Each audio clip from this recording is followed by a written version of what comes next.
listening to the Scoop Slam Podcast.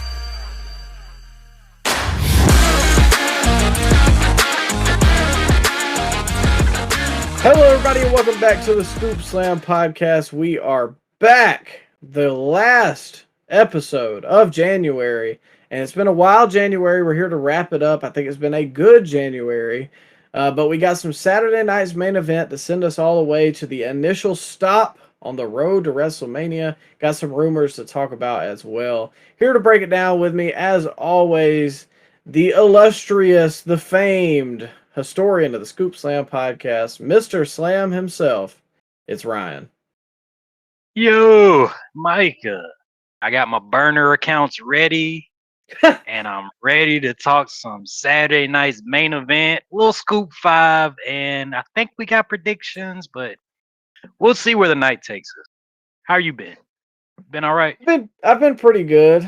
We should be warm now. I think we've talked for about 2 hours before the show about literally everything and anything, but we're going to get some predictions, and if you're just joining us, make sure you join us Saturday at 12 Central, 1 Eastern, which is Royal Rumble. So we're going to be live on TikTok during that. If you're not following us there, make sure you go check us out. And we're going to go ahead and give you our predictions for that at the end of this episode. But yeah, it's shaping up to be a good one. I think there's a lot of question marks around it. But I see a lot of people talking about, and this is just kind of a quick hitter, Ryan. I see a lot of people talking about, oh, well, I'm not really excited for the Royal Rumble this year. And I don't know, man.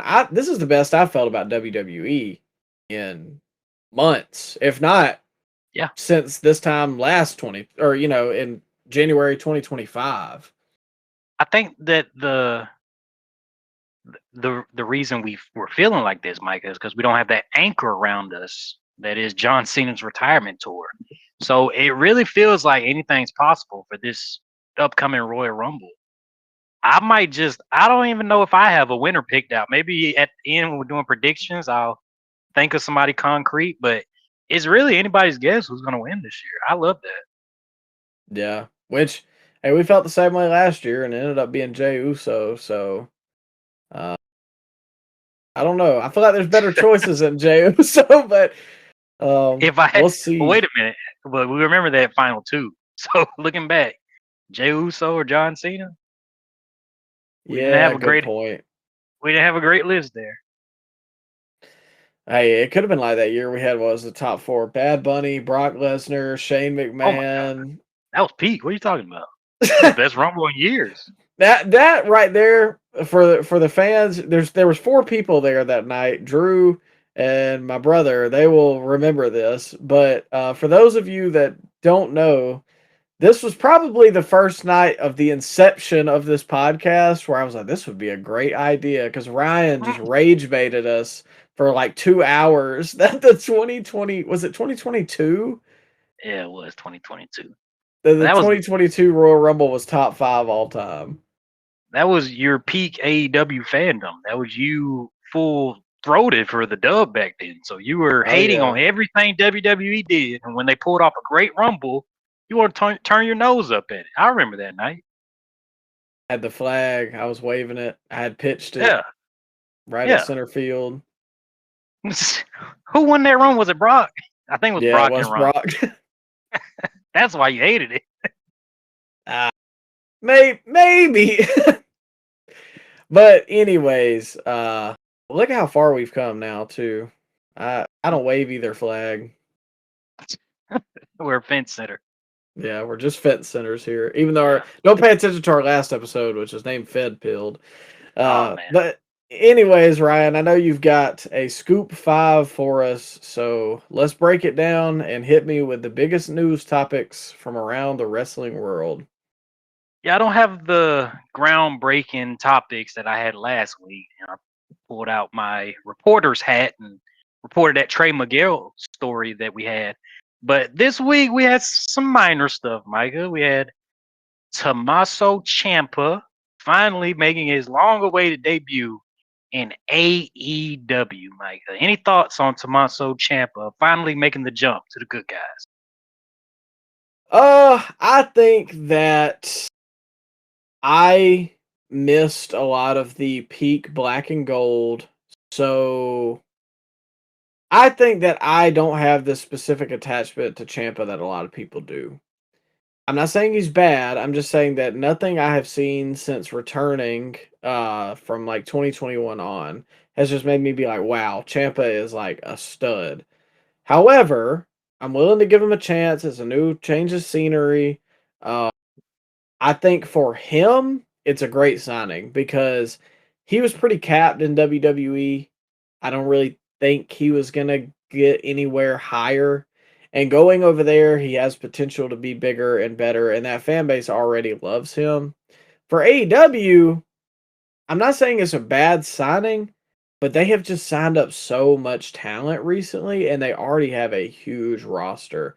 And then to throw the guy in the Don Callis family, his fate has been sealed. Whoa, I didn't watch Dynamite. He joined the Don Callis family? I am I watched it, but let me It was on. I don't remember exactly how it happened. Briscoe called out he called out or said he wanted to do an open challenge. Yeah. And Tommaso answered, which also the theme song is gas. And it was a good presentation, but I hate that they put his first match on Collision where he's going to lose. But I'm pretty sure that he joined the Don Callis family. Okay. All right. Shout out them. I I don't I'm not a fan of the signing just because I personally have not been a fan of Champa over the last I don't know how many years. Maybe since Black and Gold. And even that ran a little thin with my patience because that was around the time with Johnny Kickout and Adam Cole and his other Vanilla Midgets were all over the show. And I know it was great for a certain subsection of fans that like that type of stuff, but I was never a fan of that type of stuff. Uh, yeah, Micah, he's had a lot of injuries. He's over 40. He's had a neck injury, if I'm not mistaken. They put him out of action a long time. And now he's here in AEW, and like you said, his first match is on Collision. So right away, you know he's not a big deal if they're saving his first match for Collision. Yeah. I mean, it's the fate of every new AEW signing for some reason. They But like they destroy you and then build you back up. doesn't it seem like this is just because AEW's made a lot of they made a lot of good young talent sign contracts over the last 12 months. It seems like 2 steps forward, 3 steps back with the Champa signing. Because I mean, I know he's a very experienced worker. Yes, he's been around the horn, wrestled in ROH. That's a plus to this fan base. But you got guys like I was impressed with Ace Austin. I thought he was a nice guy you could build a little program, like an undercard program with. Uh who else they got, Mike? Kevin Knight? Maybe Yeah. showcase him a little more. Um Dang. I mean, I'm they just looking at the signed roster now. the Jack It's Chero. Doyle. It's Chero. Let him Hechicero. why not? Why not Nah, hit the nah. Chero? Now you're just throwing names out there. Okay, all right, all right. But I'm just saying though, getting a 43-year-old Champa, is he 43? He might be younger. I don't know. But getting a 40-year-old Champa and his bump card is pretty much all punched at this point with a neck that's held together by a stick of gum and some duct tape. I don't know if that's the right type of signing that you need unless we're missing something here, Micah, and this is maybe ROH getting a new TV deal and they're just trying to fill out the roster. Maybe that's what it is. But yeah, I don't know. I I don't know if I mean, feel like this is a good signing for them. yeah, that's I can see both sides of the argument. That side of the fan base that loves all those old Ring of Honor guys, and Tony included because he was a big Ring of Honor fan. They love this signing. And I And mean, for black and time, gold too. well, yeah, time will tell, I guess, what they do with him. But I just I don't know that it's a game changer signing, I guess. And also, I stand corrected. I was misled by misinformation on Twitter that I read that he joined the Don Okay. Callis family. All right. Okay. Because I haven't heard anything about that. But, bro, I know you weren't watching at the time, but Black and Gold NXT around that 2019 era where they were still basically what AEW is today, bangers and minimum promos and not much else. They were the laughing stock of the IWC. People were not fans of what they were producing at the time. And now AEW is just trying to rewrite history and tell you that Black and Gold was the greatest thing that ever existed. Like, how many guys do they have over there that was in that era? Except Hold on, Karrion I thought Cross. all Everybody the else. Oh, go ahead. I thought all the smart fans loved Black and Gold. But at the time when it was going head to head with AEW, it was AEW was actually beating NXT most weeks. I do, yeah. I forgot Ciampa stuck around for a while. Yeah. Him and It, Gargano. we had the Wednesday Night Wars for a little while, Micah. That was when NXT was on USA Network and AEW just started in 2019. When that happened, the first Dynamite happened a week after NXT went to the USA Network. After NXT finally got on primetime television, because they were a WWE Network exclusive since its inception. Yeah. And the fan base, the indie IWC smart marks at the time was saying, "Oh, wait, WWE's only doing this so they can sabotage AEW before it even starts." And nobody wants to see those vanilla midgets, or something to that effect. But they were making fun of NXT, man. NXT was getting spanked on a weekly basis by AEW on Wednesday nights. They were getting lower ratings than AEW. Yeah. And that's eventually probably part of the reason that a lot of them got kicked to the curb and they were Well, okay leaving them. I'll never forget the story came out on, it may have been PWI or Meltzer, the Observer, something like that, where Vince made a trip to the PC, and it was big news because Vince, you never seen Vince around that area, never seen him visit the PC. And the story came out at the time that it was really positive and Vince was upbeat and went around shaking everybody's hand.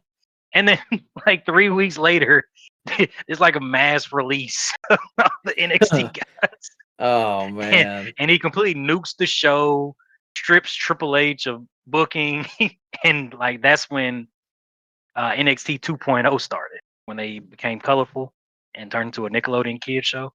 I do vaguely remember that because I think I was into AEW at the time. I was coming back. It was quite a time where NXT was getting spanked on a weekly basis by AEW. They moved nights. Yeah. And now NXT moved nights. now look at where we are. Yeah, NXT's beating them every week now. You never hear about that now. No. But for next up, Ryan, what you got for me?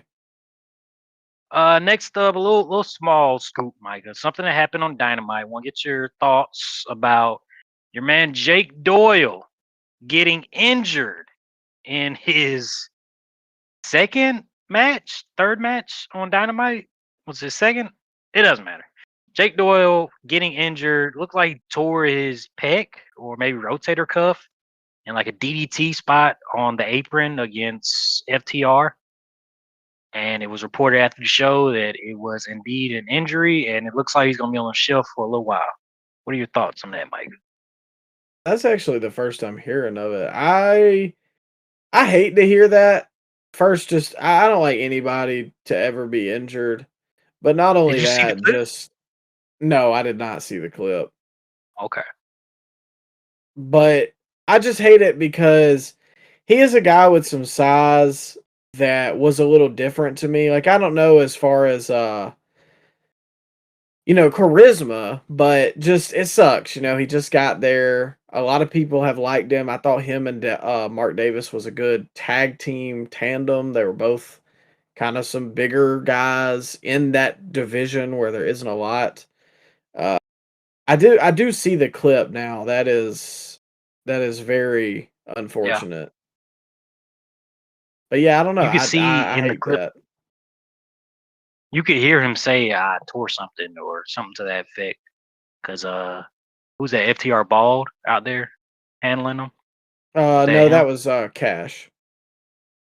Oh, that was Hair. Yeah, Yeah, FTR he hair. quickly rolled in the ring. He rolled in the ring. It didn't look good, but yeah, he was one of the young guys that he wouldn't have bad in there. I could see I could see him being a valuable asset to the company long term, but yeah, that seems to be the rite of passage in AEW. Sign a big contract, get hurt, recover from your injury at home, never work again, get benched, contract extended due to injury time, and then you decide you take two career paths, Micah. You decide if you want to be the Santana or you want to be an Ortiz. And we'll see where old Jake or something lands, but oh, go ahead. a third career path open, and that's Miro. Oh, just never show up again. Okay. Yeah, never show up again and go back to WWE.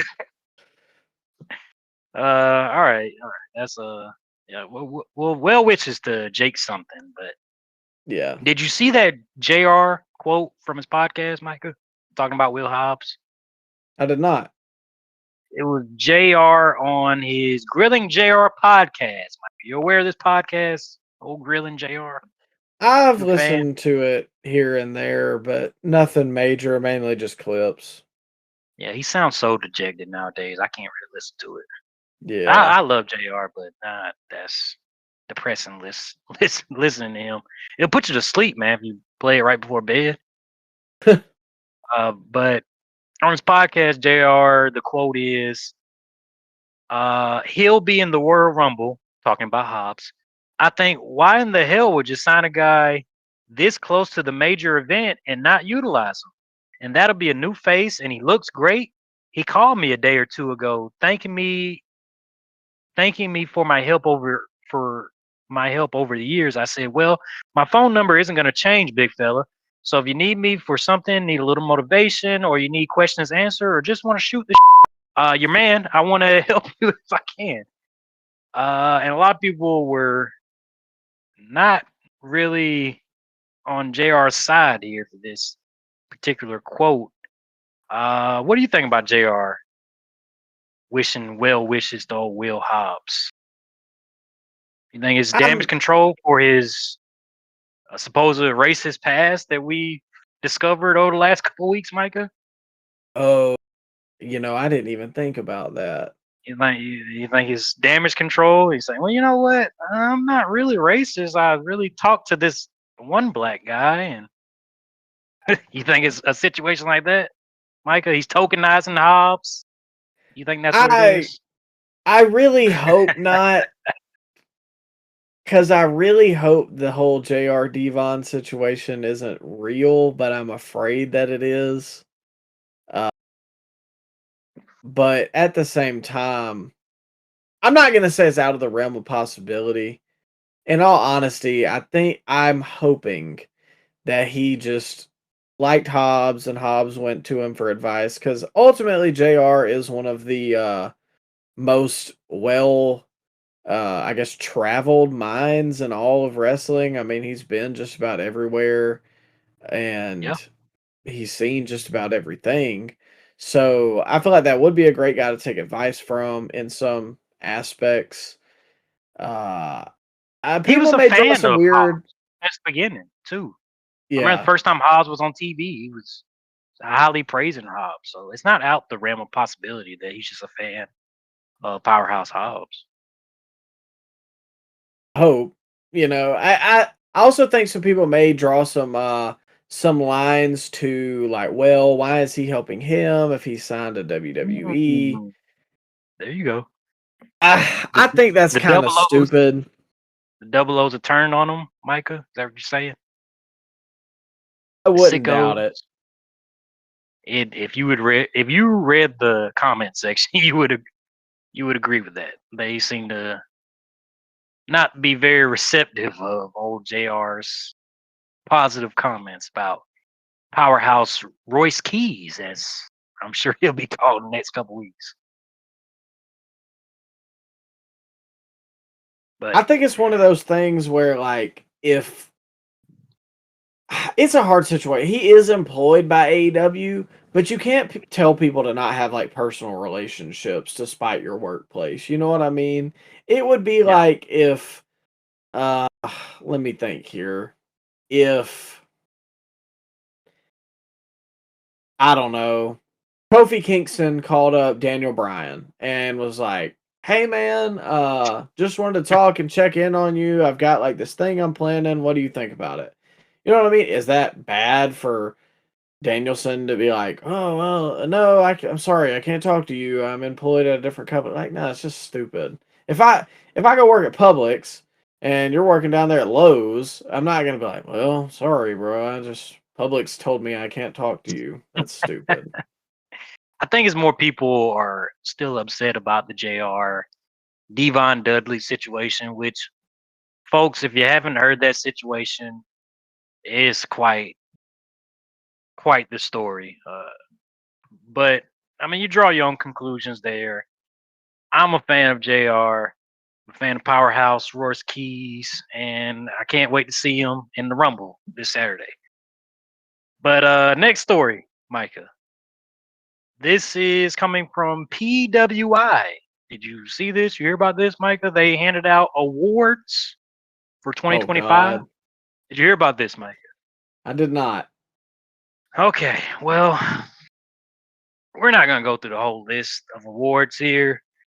It was voted by the readers of PWI, which I don't know who's still reading PWI in 2026, but they voted, Micah, most popular wrestler of the year. Who would you think that audience, that fan base, PWI's reader base, who do you think they voted for most popular wrestler of the year? Who do you think, Micah? I'm going to guess Hangman Adam Page. You would be wrong, sir. It is timeless Tony Storm. He's the Dang it! I knew I should have guessed that. most popular wrestler. Is timeless Tony Storm, according to PWI. You got a problem with this, Micah? Tony Storm being most popular, even though she's been in a what was that? Was the Mariah May feud this 2025? It was. Okay, but that was the end of the feud, wasn't it?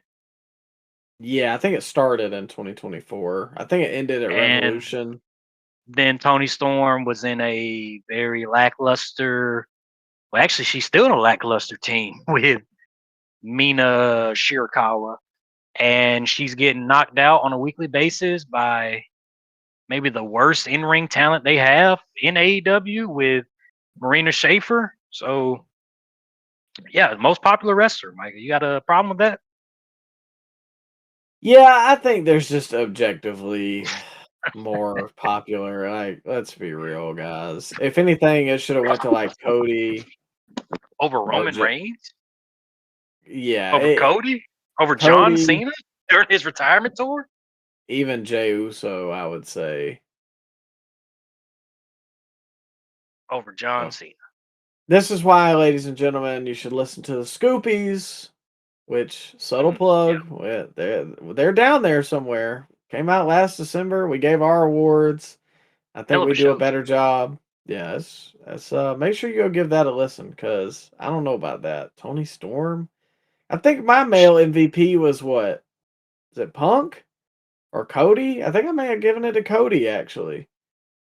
Well, Cody doesn't wrestle for the greatest wrestling company the world's ever known. You pedophile. Oh You yeah. fed peeled.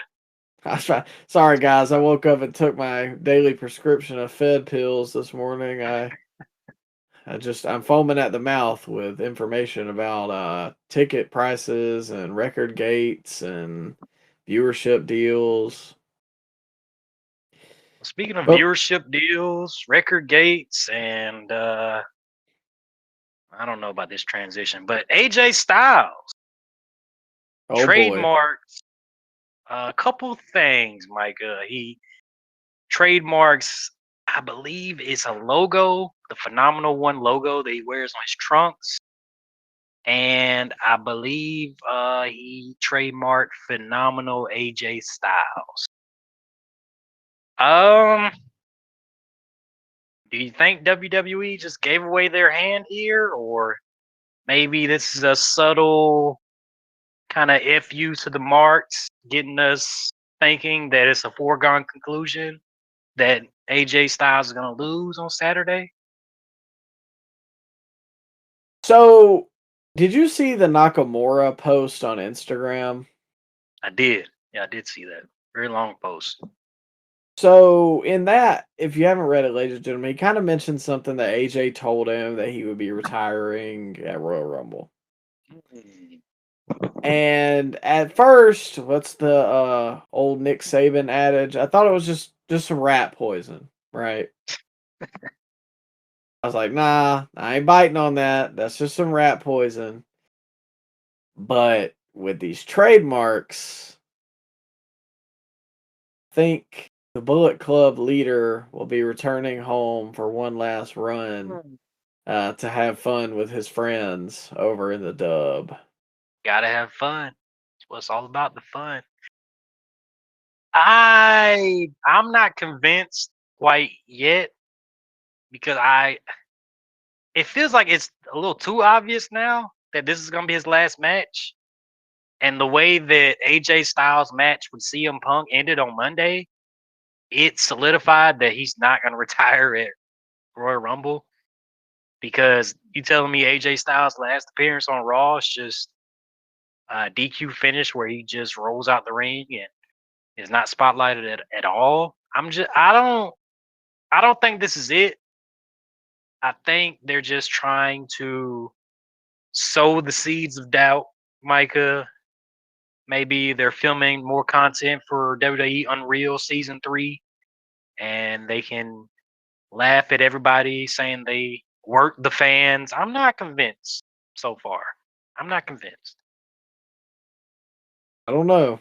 I'm thinking he's gone personally, but hey, we'll see Saturday. If nothing else, Yeah. maybe he signs an extension through WrestleMania. How hilarious would it be if he does retire and he just ends his year in TNA? Oh God, How funny would that be? that's a fate worse than death. I don't Oh, wish come that on. on my worst enemy. Come on. Is wrestling on Impact worse than being buried on Collision? Oh, AJ, no. If AJ goes to AEW, he'll be on Dynamite. He'll be Don Callis Goon number 3. No, 3. We're up to 15 now, pal. Well, I'm saying he would be third in the pecking order. 3rd. You don't think so? You know, Under Callis who? loves his Japanese guys. He loves Okada. He loves Fletcher. Well, I mean, He might love Takeshita a little more. how could AJ Styles compete against the greatest tournament wrestler of all time? That is Yeah, I don't true. know. I think he might be dub bound, but Ryan, is that all you had for the Scoop 5? Well, I got a little extra. It's a quick hitter. Big off-screen Royal Rumble declarations that we did not get to see. Mike, I don't know if you heard about this throughout the week, but Roman Reigns announced for the Royal Rumble on SmackDown off-screen. Brock Lesnar calls into the Pat McAfee show, declares for the Royal Rumble off-screen, and Obafemi on Monday Night Raw is announced for the Royal Rumble off-screen. Do you have a problem with all these people declaring for the Rumble off-screen? The big stars like this, Micah? My biggest thing is what happened to via satellite. Yeah. And that was the whole Rock Cena feud via satellite. So why? I don't know. Like, I get it, it's gonna cost money to get these guys to fly to Raw and do all that. But like, dude, come on. Really? Why can't Roman come out and do a promo and be like, I'm declaring, Yeah. Is it really that much money to fly out Lesnar, Reigns? I can understand Oba, but even then, I probably wouldn't even announce Oba. I would just let him show up. Yeah, I But wish yeah, they didn't announce him at all. yeah, they did say Saudi Arabia, Royal Rumble. That's what flashed across the screen for his latest, coming soon vignette. But yeah, man, Roman and Brock off screen. Why can't we shoot an angle? Why can't we fly him out there? Would it kill him to fly him out there and have him do a little 5-minute promo in the rafters? You can't do that. Remember when wrestling used to be fun? Remember when they had the big stars on the show every week? Yeah. And Why we I can't hate get to that be now? this guy too, but we got to temper our expectations because you know what they've done to us the past few years. No surprises, no like here's a couple NXT guys. Like bringing the legends back don't really happen I don't know what happened. anymore. It hasn't happened in the Triple H regime so far. But No. yeah, I'm happy to see those guys. But yeah, come film us via satellite promo, please. But that'll conclude the Scoop 5+1, Micah. Thank you, sir, for your contributions. I know you scour the internet to I find do. these for us. It's a very slow news week, if you can't tell. Well, we got some wrestling to talk about, believe it or not. This past weekend was Saturday night's main event, and they started Saturday night's main event off with what was supposed to be Jacob Fatu versus Cody Rhodes, but this quickly just developed into a basically concession stand brawl. Jacob had a little promo before he came out where the camera kind of followed him. He had the line that kind of went around, which was like, I went from EBT to WWE. And I often forget about Jacob when we talk about that next generation of superstars for WWE. But I think he just has it. Like he is captivating from the second he's on the screen and he's believable. And I'm kind of glad he took the t-shirt off and Yeah. just kind of rolled with what like he just looks like more of a force. You read my notes again? I wrote that he looks so much more like a star because he's shirtless now. I don't know what it is. He got into really good shape. Glad they ditched the tank top look. Yeah. It's something about it. It makes him look harder to handle. Is he one of the only Samoans that don't have that full tribal tattoo? Have you noticed that? Oh, yeah, I had never put that together. That makes him stand out even more. I don't know how to describe it, but he can you name any other Samoan that they have without the tribal tattoos? Um, I don't think Haku had any, right? No, Haku didn't know. But like Rock, Usos, Roman, um I know I'm missing a bunch, but even the newer guys that they have. What's his name? The Zilla? young, yeah, Zilla. You got Solo. All these guys got the tribal tattoos. Yeah. I don't know, but I like Jacob.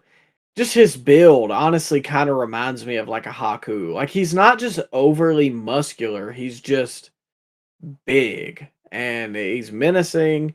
He's just a tough looking dude. I thought that the dive that Jacob did to the outside was insanely athletic for a man of his size.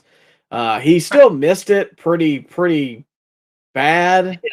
But to do that and just to be able to do that, I thought was a really cool spot if he had just landed it. Did he? Did However, he kill? Did he kill Jamie Noble there? well, he came back in the concession stand part, didn't he? Okay. All right. Had to get him some popcorn. Now they probably had to get him a daggum oxygen machine for a minute. But all in all, I don't love this opening the show. I'm not usually a fan of walk fighting, and then there's 15 security guards that can't separate two guys, and it ultimately I found myself thanking Drew McIntyre for kind of ending my suffering by the end of it. Yeah, it was. I thought it was entertaining, and maybe it could have went on like match 3. But yeah, I see what you're saying. But I didn't hate it. I enjoyed it. I think they maybe could have opened with like AJ versus Shinsuke and then had this go like you said, maybe second or third. But to open up the show, I don't know. Maybe I'm sure it was fun for the live audience. Yeah. But it just really drug on for a while. And it honestly kind of reminded me there was a fight when I was in high school. Um and basically it was these two guys, and for lack of better terms, they were just not the brightest. And they started fighting, and they were both pretty unathletic as well. And it's almost like they were fighting in mud, and none of the punches landed or kicks or anything that they were trying to do. And eventually one of the football players literally just I don't know where the adults were at the time, but one of the football players walks over and he just says, "Okay, that's enough," and just separated the two of them. Like, and it took him like no effort to pull them apart from each other. And this is what this kind of reminded me of, was just like Drew McIntyre came in and just ended the fight. Like, all right, y'all obviously can't do this on your own. Let me finish it for you. I really hope that they're not building up to a 3-way here or 4-way or any multi-man match. I don't want to see it. I'm afraid that we are going to get that because that seems to be Triple H's booking. But Jacob might be my dark horse to win the Rumble. But yeah, all in all, it was a fine brawl. They did what they did, and maybe it was a little uncoordinated at times. But yeah, it was there. We love Jacob. We do. 3-star, Yeah. Mr. 3-star. I don't know. Uh, But we'll move on for the women's tag team championships. The team of Rio versus Liv and Roxanne Perez. Admittedly, I think I expected a little more. okay. All right. I just Explain it. I think all four of these ladies are excellent talents. I think that Really? I do. I think Rhea obviously is great. I think she will eventually go down as probably the greatest women's wrestler of all time. I think Io's great. Liv has come a long way. She's more reliant on her character work, but she's solid and she doesn't spam the code breaker as much. Roxanne's young, uh, Yeah. but there's still some things that maybe are a little rough around the edges with her. Particularly, one of the things there was a point in the match where she kind of had one of the ladies flat of her back, and Roxanne was throwing these windmill strikes, and it was just some of the worst punches I've ever seen in my life. Like, they didn't even look like they would hurt anybody. They were nowhere near the lady's head. It just looked fake and absurd. Takes you out of it. Yeah.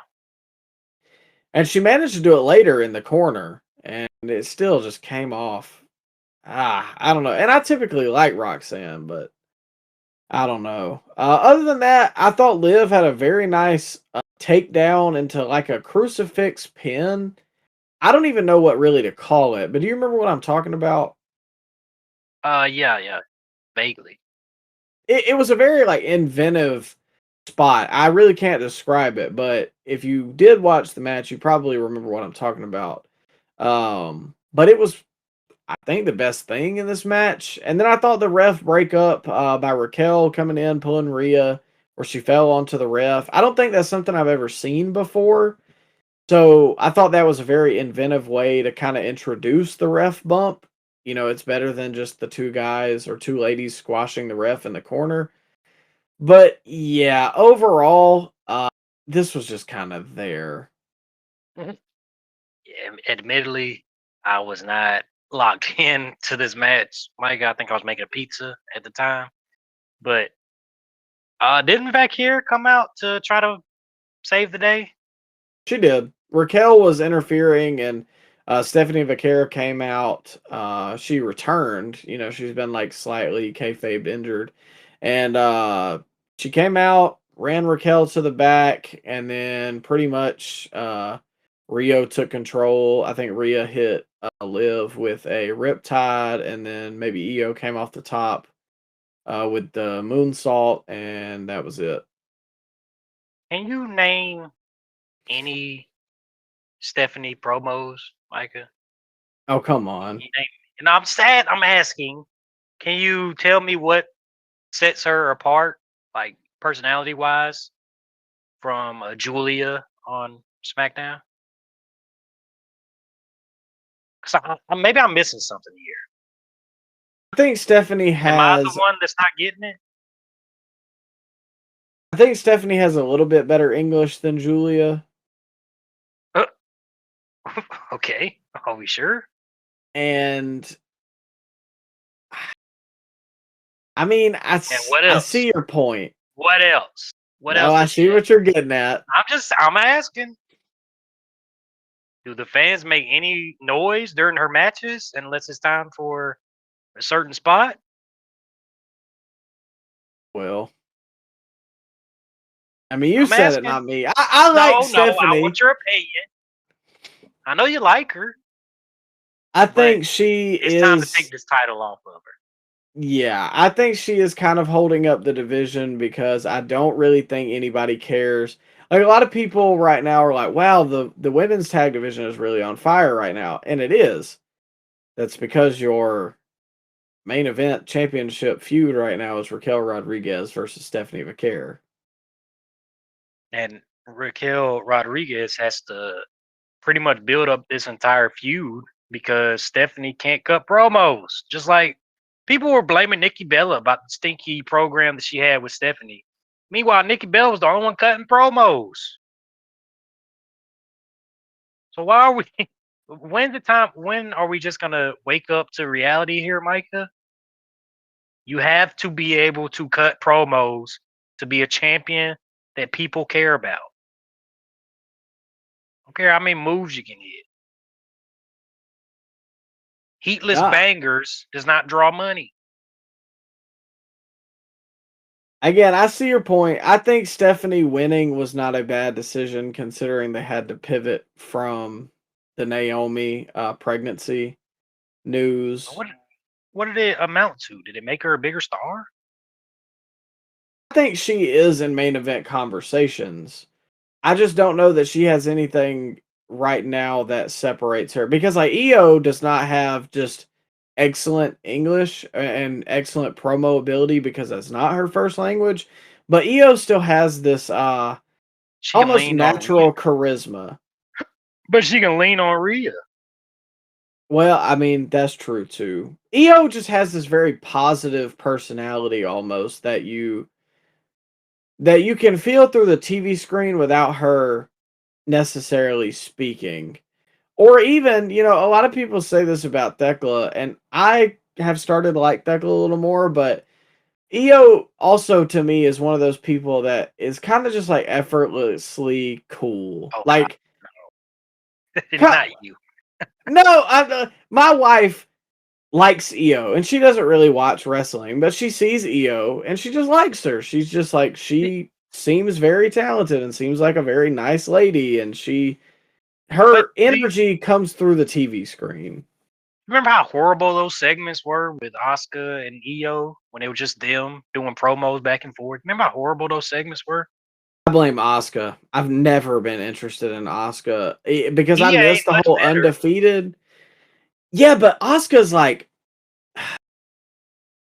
Asuka, I guess because of when she came in with Vince, it almost just feels like a stereotype. Like I feel bad. Like it makes me feel uncomfortable watching it.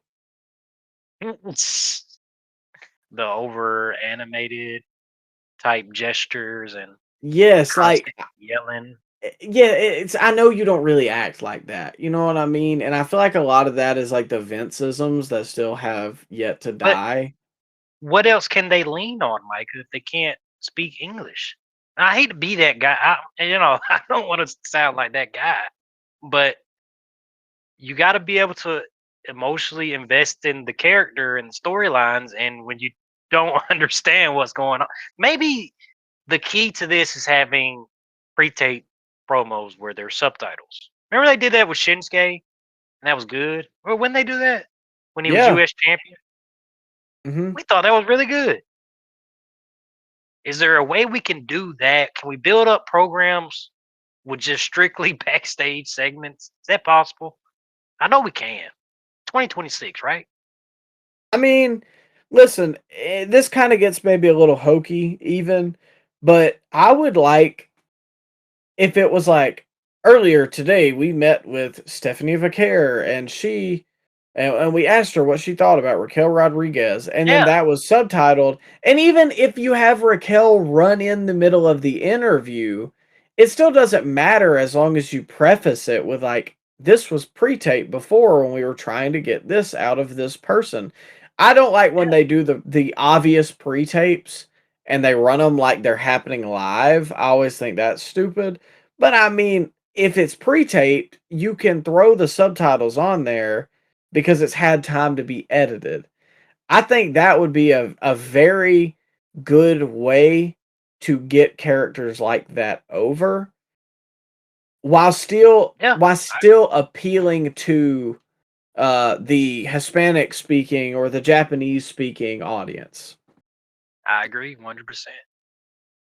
They still So, have not figured it out, though. I don't think any mainstream wrestling has figured it out yeah.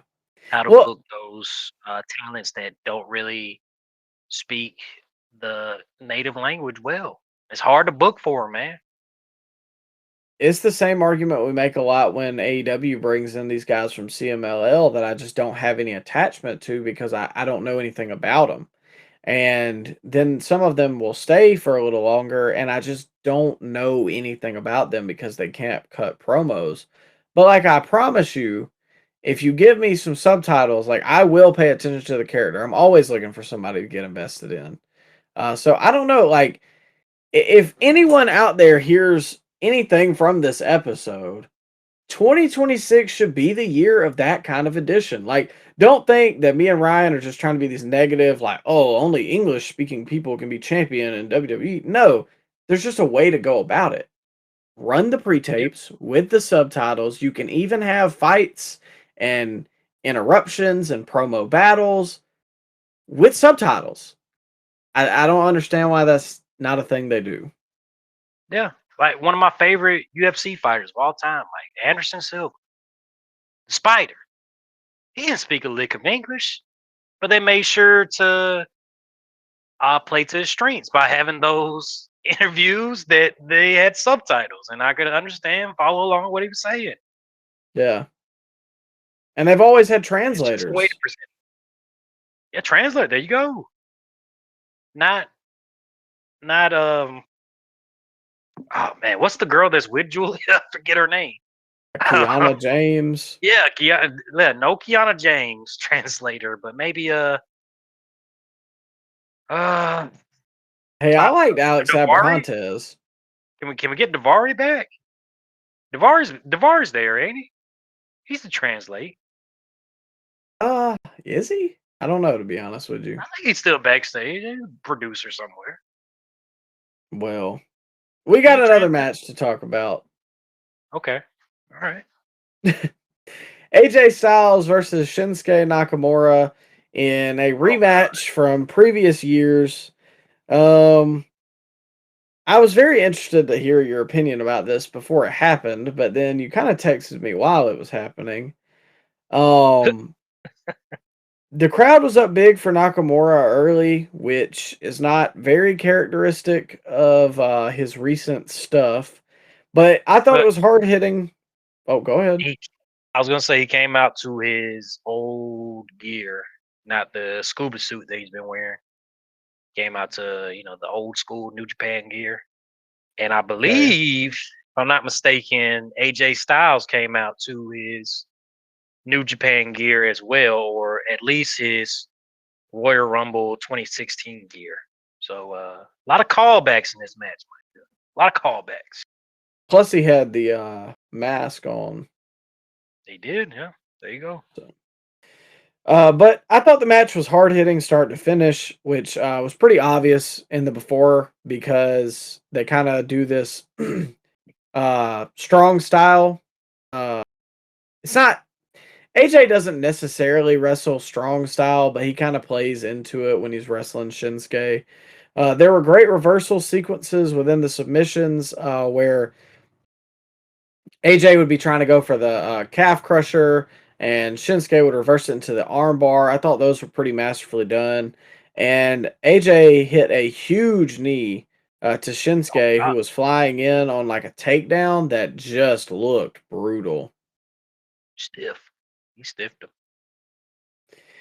And overall, I thought, they told a great story. Shinsuke was focused on early. Shinsuke's leg was by AJ, and he turned that into the calf crusher, which obviously plays into the Gunther match because he wants to make Gunther tap out, and he did, but the ref didn't see it, and that whole thing.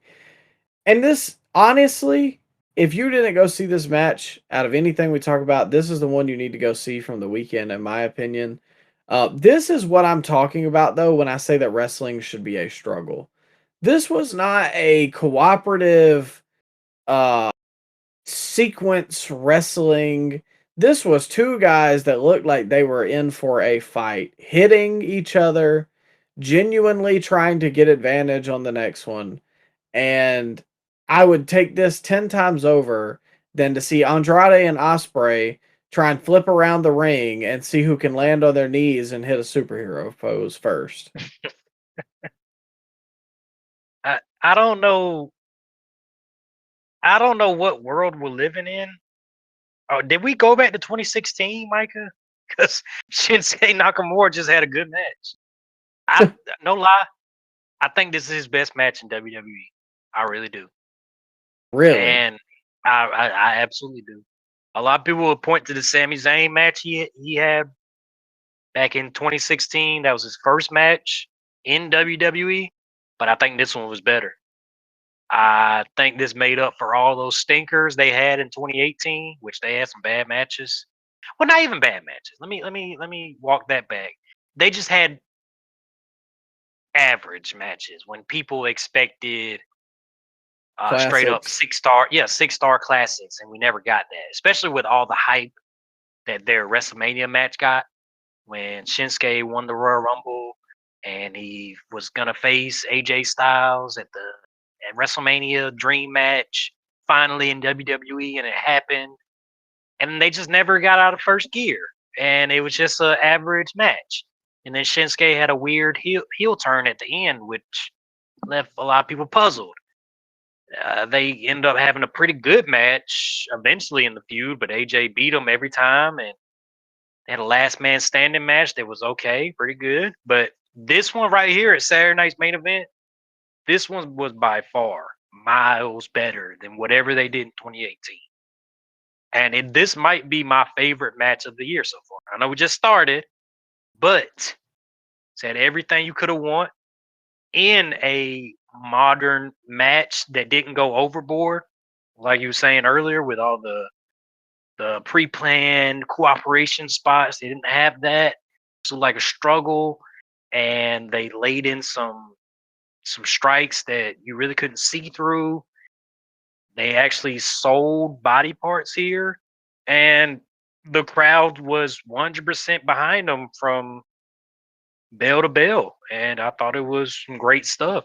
If this was AJ Styles' retirement match that he had, I probably wouldn't. I wouldn't hate that. This is probably this was the perfect send off. This was AJ Styles' last match. Yeah. I mean, two with a pretty storied rival, and then you just Yeah, get the best of the or not trilogy, but the best of the series is the final. You yeah. literally can't beat that. Um, I I think I would put it up against their Wrestle Kingdom match just because this had more of a story behind it, a lot of callbacks, a lot of tributes. I think somebody hit a sling blade. Shout out Tanahashi, but it was just that, and you had the subtle camera shot at the end, Micah. Not so subtle because it was all over social media, but you had the shot of AJ Styles and Shinsuke both in the ring, both on their knees, and they give each other a fist bump, recreating that shot they had of their last match in New Japan together. when the rumors were swirling that they were about to make the jump to WWE.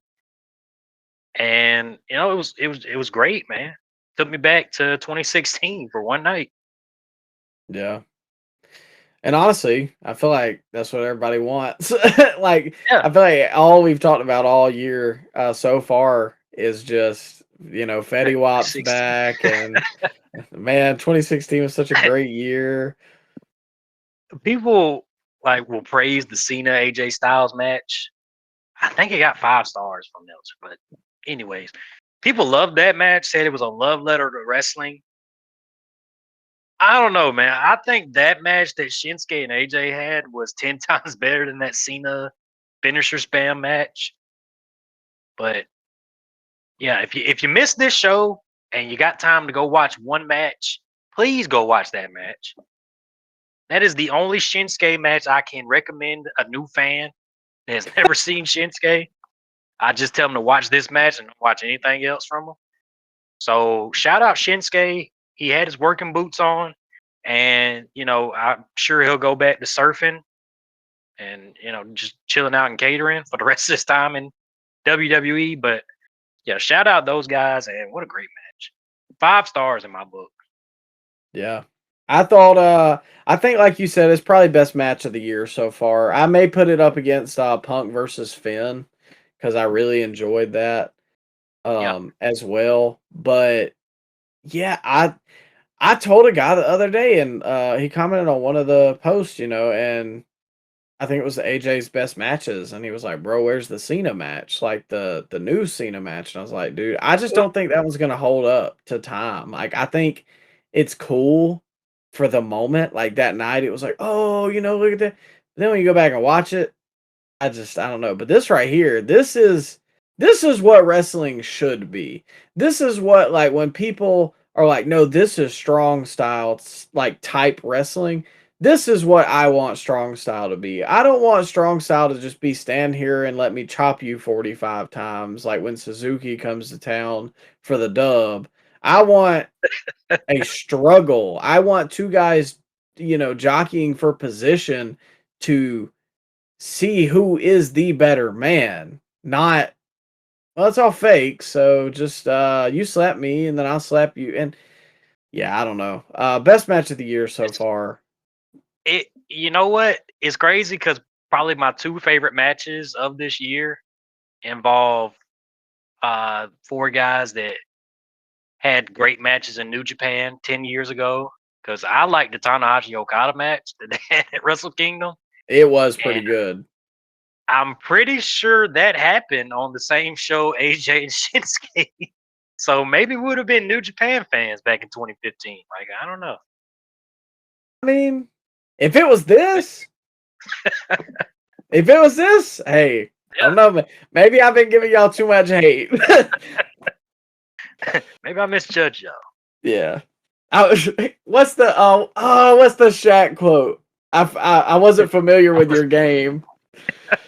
Maybe we need to go back and watch some old Wrestle Kingdoms. Everybody put us on. Don't give us your Kenny versus Okada. We've already seen that. Give me something else. Yeah. But that brings us to the main event, which was the number 1 contenders match, fatal 4-way match for the undisputed WWE Championship. Sami Zayn versus Damian Priest versus Randy Orton versus Trick Williams. I didn't really have a whole lot for this. I thought it was solid, bell to bell, but nothing blew me away, especially after what I had just saw. The only takeaway I had was number 1, Trick was so loud with his spots on the ringside cameras. Yeah. And I'm not normally somebody that picks up on that, but it was evident. He looked good in there, though. I say he looked a lot better in there in this 4-way than he did against Mid Cardona on SmackDown. Yeah, I don't know he if didn't that's look gassed. I don't know if that's a shot at Cardona or maybe he's just is clicking a little more on the main roster. But I thought Trick was the MVP of this whole match. No, I agree with you. I just noticed him calling his spots really loud. he was the only heel in this match, so he had to do a lot of heavy lifting in there. And I don't know if you noticed or not, Micah, but Randy Orton took a lot of bumps in this match. I usually don't see Randy take a lot of back bumps, but he took one of those bumps that he usually delivers to guys, he being Randy, to the announce table. Yeah. I believe it was Sammy that picked up Randy to give him that little back bump on the announce table. But yeah, it seems like Randy's getting into, I don't know, maybe he's gearing up for a big WrestleMania match, I would hope. And Priest was there too. I don't know if you caught any of this stuff. Yeah, you know. The only guy to not get a pop when everybody was coming out there was Priest. I hate it for him, man. He seems like such a good dude, but Oh yeah, he's got a great theme song too. yeah. But nah, I wanted to say this too about Trick. He looks every bit of a main eventer that everybody else in Yeah, this match does. He looked like he yeah. belonged Oh yeah, most definitely. Probably belong more than a lot of more the. than Priest. Yeah. Would it um, would it be the worst thing if we got Trick versus Randy at WrestleMania? I uh, think that'd be a good match. I think it would be a good match. It would be a good moment for Trick to beat a legend like that on his first night or his first WrestleMania. He ain't beating Randy, pal. I was just saying. I was getting on the matchup. He ain't beating Randy. Oh, well, come on now. You can't have Randy go over on Trick Well, what does on Randy his want? WrestleMania debut. Randy has not won a match on PLE, has he? When's the last time he won a match? You don't need to, pal. We don't need to win matches. We don't do I, that over here. I don't think it would hurt him to lose to Randy, but I think that would be a nice little feud to have for Mania for Trick. And what Yeah. else are you gonna do with Randy? I mean, the options are a little thin at the moment. I don't know. That's why I think Royal Rumble's so interesting is there's just so much unwritten Question marks. right now. A lot of question marks. And I think one of the bigger question marks was the fact that Sammy, ended up winning this match. I know. Ruined my prediction. We just posted it to the channel 2 hours before the show. And then it just ruins the whole prediction. Just nuked immediately. Yeah. Just go ahead and delete that, pal. We should have known. With it being in Montreal, yeah, we should have known. But I don't know, for some reason it just wasn't. I wasn't thinking about where it was. Plus it's a world title match in Saudi, so they're gonna be going crazy for Sammy. But he could have got the big win at the Rumble in Saudi by winning the Royal Rumble. I mean, that's true. Depending on how the rest of the road to WrestleMania goes, I personally would have done what you said. I think Sammy winning the Rumble in Saudi is a great moment. He reaches up and points to the sign, and everybody's going ballistic. That would have been great. But I got to see what they do with him first. Yeah. And maybe he doesn't win it at Rumble. Maybe we get the big win at the Saudi WrestleMania next year. Maybe we get that. Yeah, I could see that too, but maybe he enters the Royal Rumble after he loses the title match. That's happened before. Yeah. I don't know. It's a tricky situation too if they wait any longer, because a lot of fans are losing that goodwill with Sammy for some reason. They like people are just like, "Oh, he's not an underdog. Like he's won all this and yada yada." Like for some reason, people don't understand that you can kind of be like a lifetime underdog. Sammy's usually always undersized in his matchups. It doesn't necessarily always matter what you win. Like Dusty Rhodes, for example. Yeah, or Mick Foley. Or Mick Foley, yeah. So Rey Mysterio. Yeah. Exactly. And people are like, "Oh, no, bro, he's not an underdog." What? He's typically always outsized. Yeah. But that was Saturday night's main event. It was pretty much a one match card. Oh, hold up now. I think if you if you put it up against all the Saturday Night's main event they have had since they brought it back, I think this is the best one. I'd have to lay them all out because I honestly don't remember what all happened. But I remember most of the time they're pretty uneventful, and whoever you think is going to win is going to win. So I could see it though. I'd have to lay them all out. But that brings us to Monday Night Raw, which was basically a one-match card, spearheaded at the start of the show with AJ Styles promo, where he basically talks about Shinsuke and talks about potentially, this being his last Raw and everything. CM Punk comes out. They kind of have a little battle of words, a couple. Punk was trying to be respectful, but maybe he made a couple disrespectful comments unknowingly, and then it led to a world title match for the main event. Isn't it crazy to see these two in a ring together after kind of years of public beef? This, yeah, it is kind of insane. I saw like a side by side of 2016 CM Punk to 2026 CM Punk, and man, if you would have asked me, is CM Punk still wrestling? Is he coming back to wrestling in 2026? I would have told you no way in hell because he's in the UFC and a very public lawsuit with the WWE. So it's still surreal to see those type of matchups. CM Punk and an AJ Styles sharing a ring. Well, it was a dream come true for the main event. I thought that, well, We I had to thought that wake this up. got a lot of hate for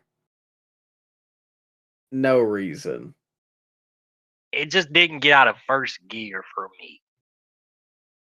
I can agree with you there. Like, it wasn't great, but I don't know. I just, people talked about it like it was like horrible. Like they were just fumbling all over each other and neither of them could get their stuff off. I don't think it was great. I think it was good. I think that It was okay. it could have been better, but I saw hate online for this match. And then, the Punk haters come out and say he can't wrestle and this, that, and the other. And I just think it's absurd. Maybe it was just an off night for the guys.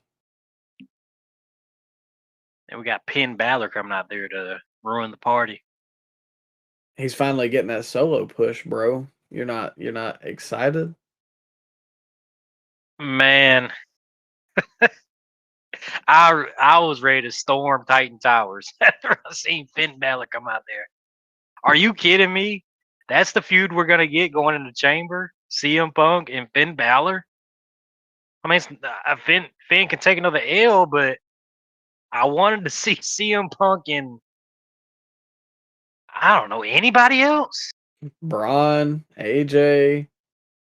Anybody? The popcorn vendor? Can we get him? What's he doing? Roman? Can we get Roman? By satellite. No, not even by satellite. How about we get Finn Balor? How about that? Oh man. Best I can do. I'm sure the Finn Balor fanboys were happy about this, but I was not. I didn't. I was rooting when Pierce said that the Rumble's all full. We don't need you. I was, waving the towels and yeah, keep that jabroni home. But then he came out there to end the show, and then we got Finn Balor standing tall to end the dream matchup that every fan has been wanting for the last or fantasy booking over the last 20 years. Who ends the show, Micah? Finn Balor. Yeah. I wasn't personally a fan of his involvement. I get why they did No, it, like, because AJ can't really take a loss before maybe a career-threatening match, but yeah, I'm not feeling the Finn Balor main event push. I haven't been for a long time, despite, the Derrick is this Rose comparisons. is this just? Oh man, yeah. Maybe this is just to keep him on TV. to warm up a Dom Finn Balor feud that I don't know if I would be excited to see. It gives them something to do, but yeah, Finn Balor. End in Raw. Gotta love it. Well, we got one final stop on the way to the road to WrestleMania. Oh, we got more? Well, this We got more, weekend pal? is the Royal Rumble, so we got to do some predictions. You already know. Oh, yeah. Prediction. I don't know. I don't know how confident I feel in these, but we're gonna get them regardless. As of right now, 17 out of the 30 have been announced for the men's Royal Rumble. 17 out of the 30 have been announced for the women's Royal Rumble.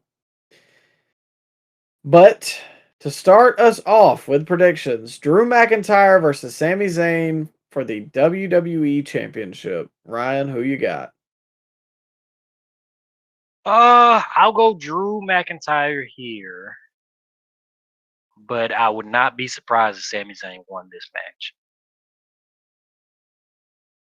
Yeah, I'm going to go Drew because I think that they are going to continue building the Sammy underdog story. I don't know if they pay that off at Mania, but I don't think this is going to be the moment.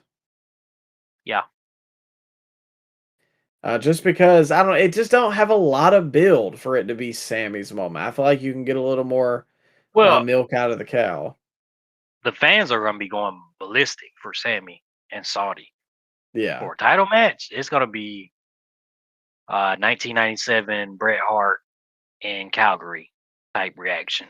Like they're gonna be going wild for it. Yeah. So maybe you give the crowd a bone, let Sami Zayn get the big win at Rumble. I can see it happening, but I think this is gonna be an interesting match. It's gonna be a very exciting match because it's a title match that we can't really call. That's very rare nowadays. That's exactly what I was about to say. It's very rare. And I think that's kind of the beauty of this pay-per-view right here. Like people are like, "Oh, I'm not really excited for it." Dude, I can't tell you a single person that I think confidently is going to win any of these matches. But that'll bring us to the next one, which is AJ Styles versus Gunther in a career-threatening match. If AJ Styles loses, he will be forced to retire from in-ring competition. See, this is where I think they swerve us. I think AJ Styles does win this match against Gunther. Well, sorry, Alan. We'll see you over at the Dub. The Ring General is sending another to the retirement home. You want it to happen. You are a secret double O. You are a secret sicko, and I know it. I just can't prove it. I know you are. I'm just saying, AJ Styles and AEW immediately makes AEW more interesting. And as a fan, bro, support all wrestling.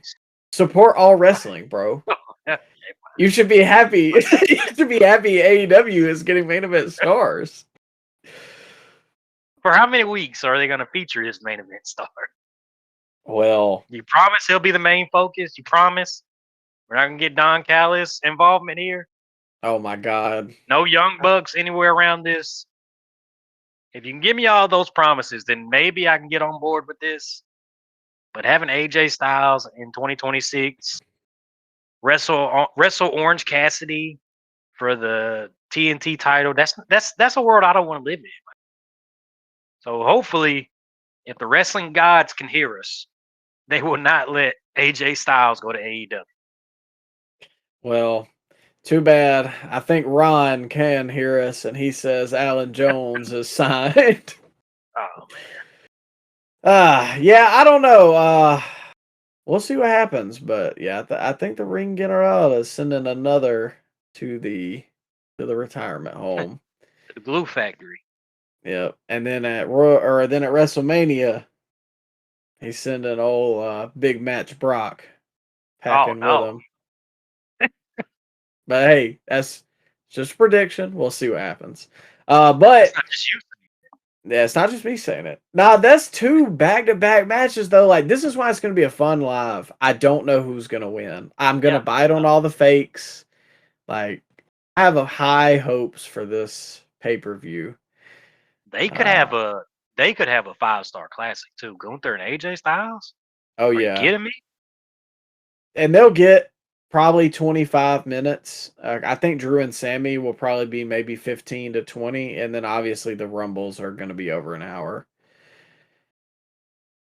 The Women's Royal Rumble match, Ryan. Well, hold up. Can you give me 3 surprise predictions for the Women's Rumble, and I'll give you mine. Okay, I will go Trish Stratus. Okay. I will go Bianca Belair. Ooh, good one. And let's go Sol Ruka. Okay. All right. For me, I'm going AJ Lee. Good I'm one. going Bianca Belair. And for the dark horse, I think we get Paige. Not Hangman, but one Saraya. I think she finally shows back up in WWE. She's been posting a lot of training videos lately on her social media, Micah. So I don't know. It's a very interesting timing. And maybe we get a Yeah, stare down with AJ Lee and Paige in the Rumble. People, the fans will pop big. And that would be. yeah, that'd be a good moment. Good moment. Yeah, that's what we're all about here. It's Oh what yeah, we we like do. we like hype moments. Yeah. We like hype moments. For the winner, I think you've swayed me, Micah. I'm going with Liv Morgan here, and I think Raquel wins the title off Stephanie, and we somehow get to a Judgment Day 3-way at WrestleMania. Finally imploding Judgment Day. End our suffering, please, by having Raquel, Roxanne, and Liv in a 3-way match at WrestleMania. That's what I think's gonna happen. I could see that, and especially then you could segue the Judgment Day split into Finn versus Dom for the IC title, and Oh, maybe okay. that push pays off, and Finn can win the Intercontinental just to give the people a bone. Uh, we got it. But typically they do more surprises in the Women's Rumble. But Ryan, the be all end all right here, the man punching his ticket to the main event of WrestleMania, the Men's Royal Rumble. Are we doing surprises or who you got? Yeah, we'll do 3 surprises here too. Well, if we're gonna go with a legend, let me Who you got? throw Trevor Murdoch. in Dolph Ziggler. Okay, you said legend, and you brought Dolph Ziggler. Well, he's an older generation superstar. Let's go Dolph Ziggler. Let's go. No. I'm sorry. Let me back that up. I'm gonna go Jeff Trevor. Hardy. Oh, Jeff. Okay. No, Trevor Murdoch. Huh? No. We're gonna go Jeff Hardy. We're gonna go Ethan Page. And let's go a debuting Royce Keys. Okay. All right. Let me one up you here. I'll go Chris Jericho. Oh, how did I forget that? Give me Royce Keys, and God, that's gonna take some time to get used to. Can we just call him Powerhouse Keys? Can we call him that? Like that. All right, Powerhouse Keys. And for the man, third one, that's tough. Do you Kind of think we slim. get? Do you think we get Evil? Oh, I know nobody's gonna know who that is, but do you think we get him? I'm not gonna rule it out, but I probably won't be a fan of it. But that's why I threw Ethan in there. Like, I don't know that Ethan's gonna be in it, but I could see like if they pull an NXT guy, he might be the one. Bad Bunny doing anything? Hey, I like That's that. Super Bowl week. This is Super Bowl. Hey, he could actually, if he, that get a lot of headlines. If they had Bad Bunny over there. I don't know. Does he want to go to Saudi? I don't know. Right before the Super Bowl, too. Oh, there you go. There you go. Oh. Are there any celebrities we're missing? Pat McAfee, can he come back? Yeah, he might be in there. Let's see. You imagine the hatred that would get. Oh, you put Pat McAfee in there, but you could put Finn Balor in there. Oh God, yeah. But Ryan, for your men's Royal Rumble winner, who you got? Man, this one this is a toss up here. I was thinking I picked last week Sami Zayn. I think I'm going to take back my prediction of Sami Zayn. And man, mm, I my brain is telling me Roman Reigns here, Micah, but my heart is telling me LA Knight. And I think I'm gonna go with LA Knight. I think LA Knight gets the surprise comeback and the surprise win in the Royal Rumble. I like that. I don't hate it. But Ryan, I gotta stand up for this one, right? You ready for this? I'm locked in. I'm here. I'm standing up. If we had a webcam, I'd take my shirt off.